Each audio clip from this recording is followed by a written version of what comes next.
That's Nick. And that's Joseph. And tonight we're here to talk about The Old Guard.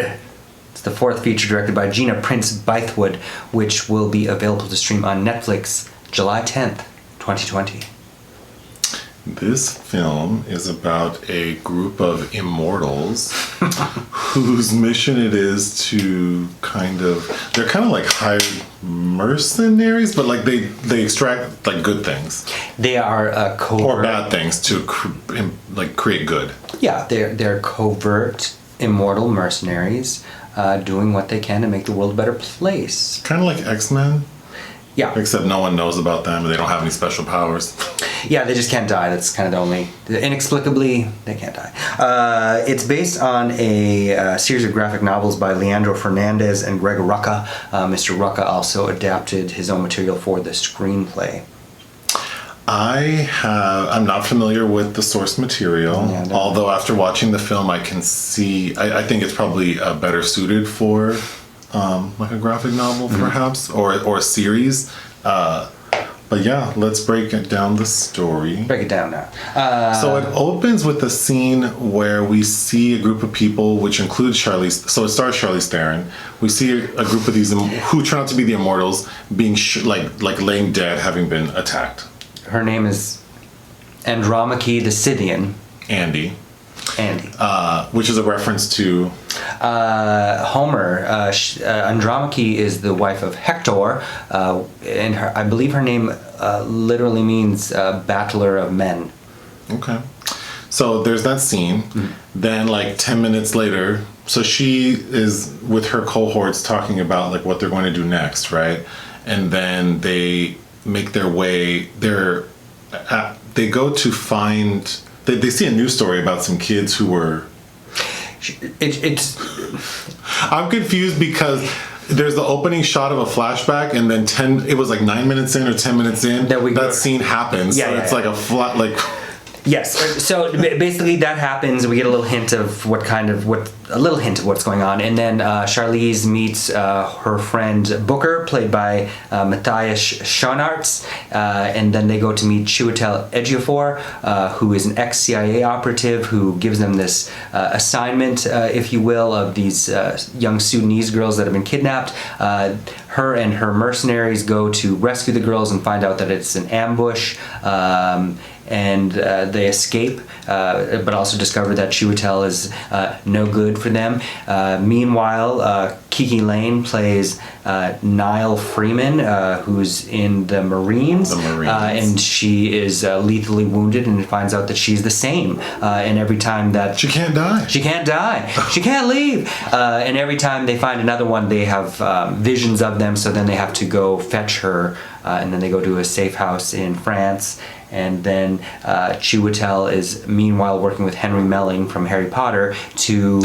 That funny-looking pharma guy is from Harry Potter? Harry Melling is from Harry Potter, yeah. Oh. I did not like it. And his that subplot is he wants to capture these people because he's big pharma, and he believes that their DNA holds the key to eradicating disease and making humans live forever, which is exactly what we don't need. He's not, so to keep going, he's not successful. He ends up trapping 3 of them, because there are 5 total. They abduct the gay couple. Oh, so there's a gay couple, immortals. Yeah, played by Luca Marinelli and Marwan Kenzari. Successfully abducts those 2. Then they go trying to find him. But then we find out that Booker... Marwan Kenzari. ...was in cahoots with Chiwetel's character, but not because he hates his compadres, but because he thinks that they might be able, that the pharmaceutical guy might be able to find a way to help them not live forever. Because obviously, living forever sounds good until you have to do it.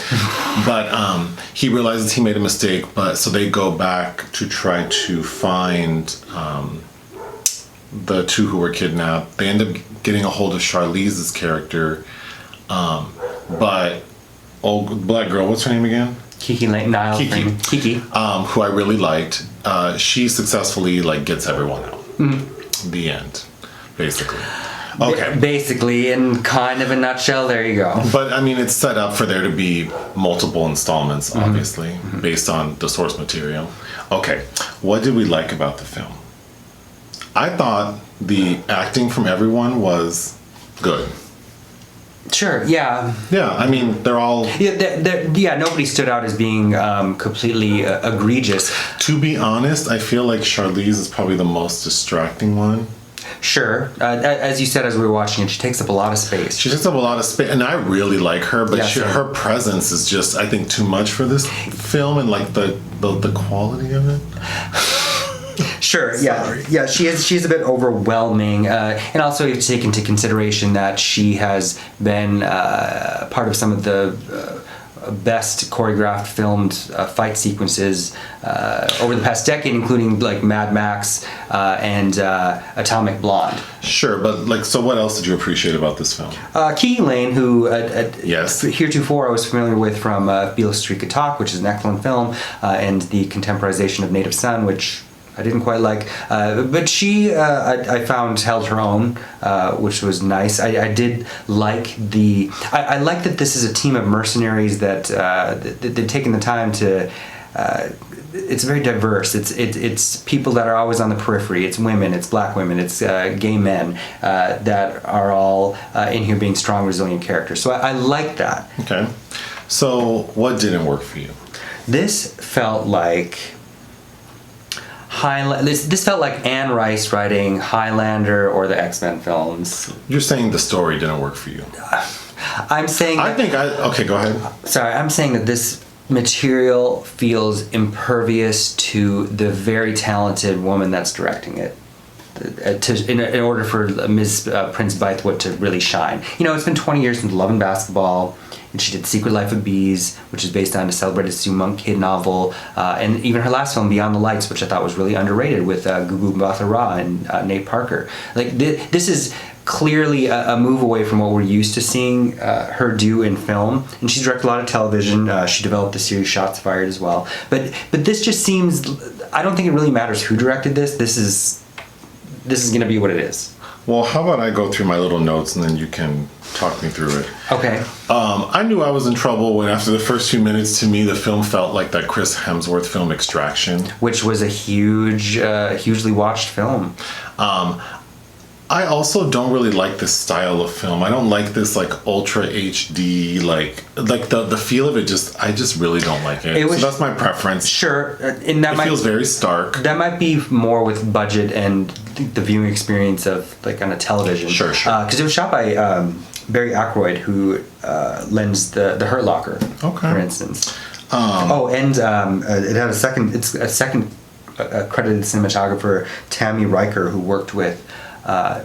Prince-Bythewood on Beyond the Lights. So, to me, the story is the writing. The actual story, I think, is very appealing. To me, it feels like X-Men. Like if I were to... these supernatural things that are like trying to do good, and there's some bad guy trying to get them to use them for their powers. The end, right? The flashbacks through time is, Charlize is the elder and has gone through these, like the Salem witch trials and the Crusades and stuff. That's very much Highlander territory to me, but. Well, so the first scene where we see them regenerate, so whenever they're injured, their body like sort of heals itself. The first scene is when they're ambushed. So the five of them go into a scene, and then a bunch of gunmen come out, shoot them up like Swiss cheese, and literally in sync, when all of them are on the ground, presumably dead, all of the people who are firing shots at them, all of them turn their back to stare at a blank wall. For like a period of time, they're just staring away from the bodies they just shot, and it's during that time the immortals regenerate. That was ridiculous to me. Another scene very early on is when Charlize is stalking through Morocco, and she presents Schoenaerts with the first edition of Don Quixote, which reminded me very much of that J-Lo movie, The Boy Next Door, where she gets a first printing of the Iliad or whatever. So dumb. So Andy, Charlize's character, so you already mentioned, they explain that they have, whenever there are other immortals out in the world, they all dream sort of in sync, and that's a way for them to know that others exist, and their dreams don't stop until they find each other. And they believe that it's because they're meant to be together that's why that happens. So, and when they find KiKi's character, they kidnap her.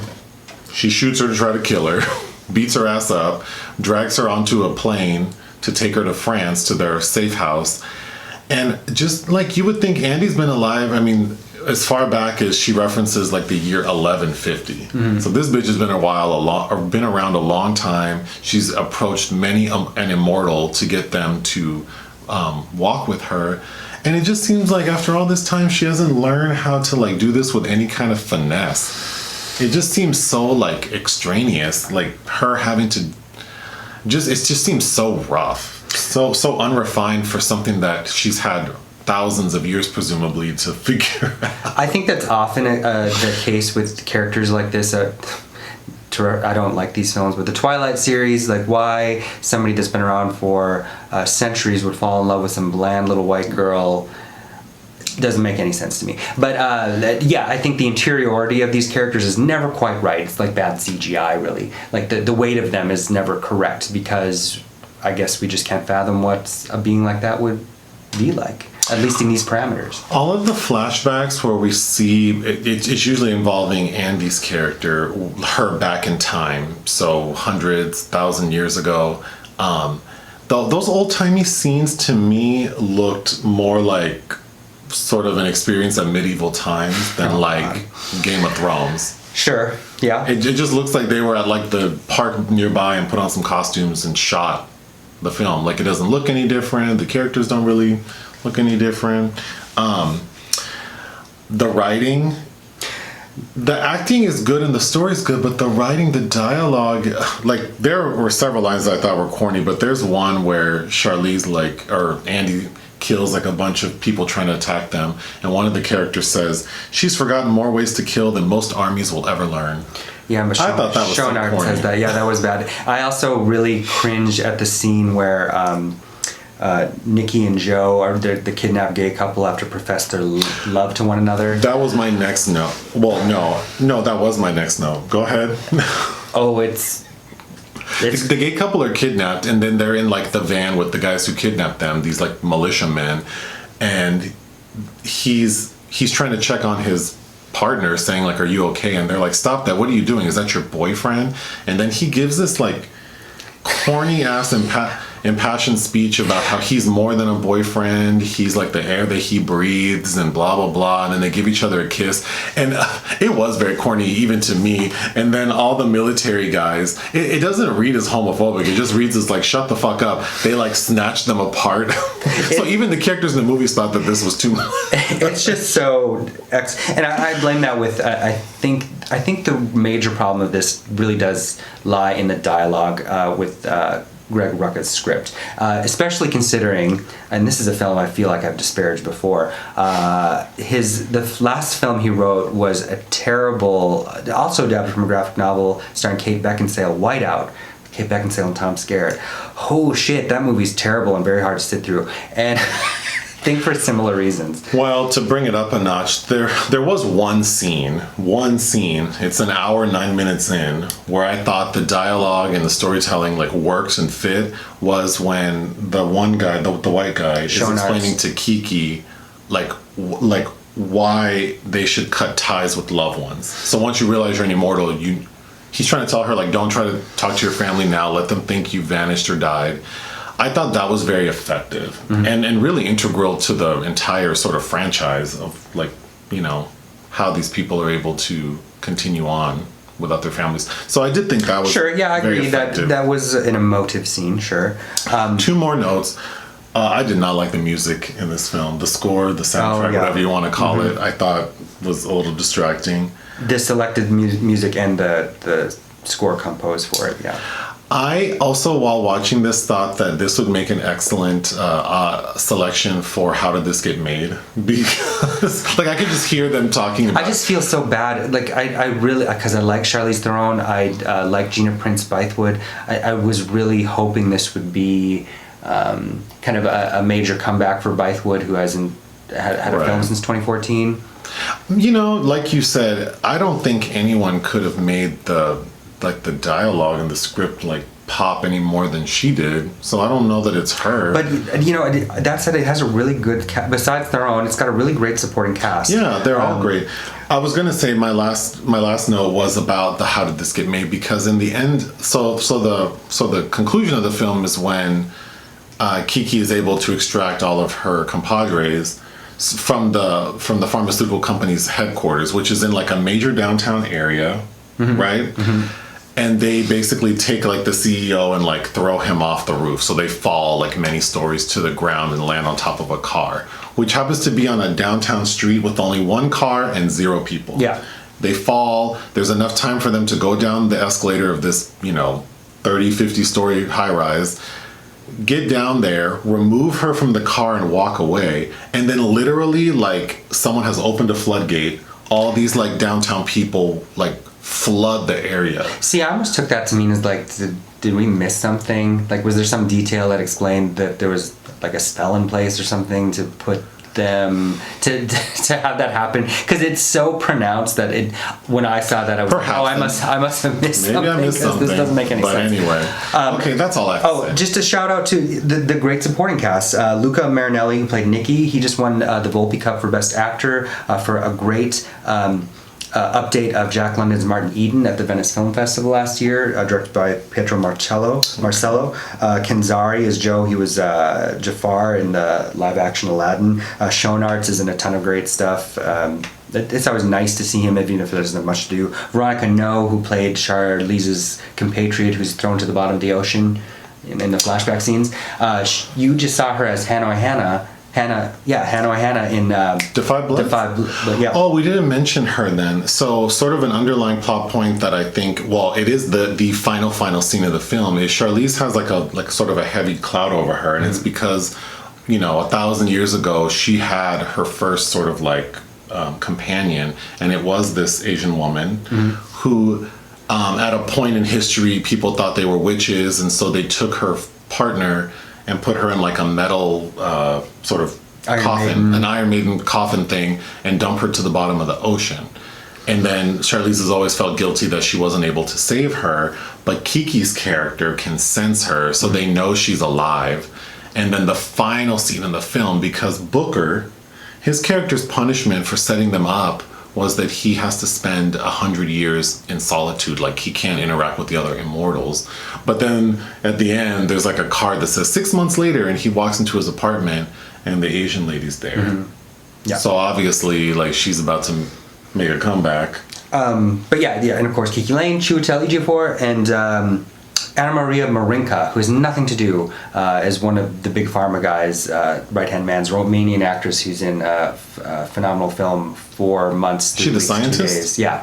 Oh. Yeah, she has nothing to do. She's cast like that in so many productions, and I'm always happy to see her, and hoping in English language films they give her something to do. Okay, so what would you give this film? 2 out of 5. Okay, I would give it 2 out of 5, but for some reason I would watch the sequel. Because I feel like I want to know, like, what.